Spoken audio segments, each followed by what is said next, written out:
forgotten. It's not a tombstone that we're talking about.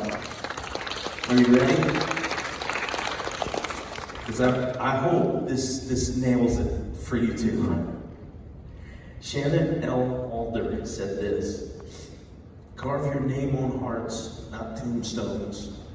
A legacy is etched into the minds of others and the stories they share about you.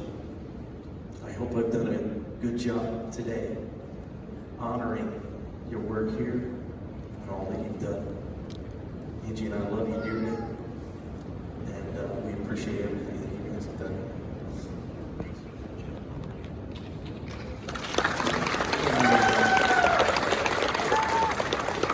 Thank you, Pastor Derek and Angie, for so beautifully articulating everyone's hearts this morning. I don't think anybody could have said it any better. It's difficult to put into words the way you feel about someone. Amen? Amen. So thank you, Pastor Derek.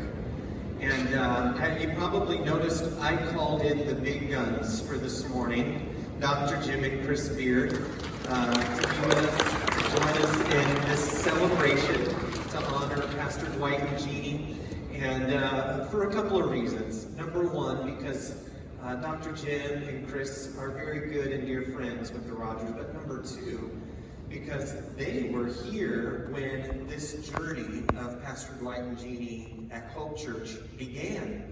And so I asked them to come and just share a couple of thoughts and words of honor, and then Candy and I are going to do so, and then we'll pray. And I know all of you are also excited about the barbecue that Pastor Derek referred to. So Dr. Jim and Chris, would you just take a moment and share a few things? I consider it a great honor to stand here this morning on this stage with Dwight and Jeannie. And I'm going to probably start crying because I'm kind of a sappy guy. But I'm telling you, my wife and I have considered Dwight and Jeannie two of our closest friends in our entire life. When we first came to the region, you were the first to step up, put your arms around us, and say, where you lead, we will follow.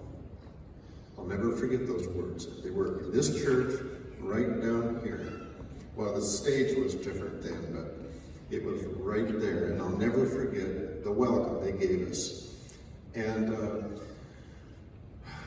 so several years ago, this church experienced something that, we all thought at the time was going to be just a great thing, and it turned out not to be so great. So there was a tragedy.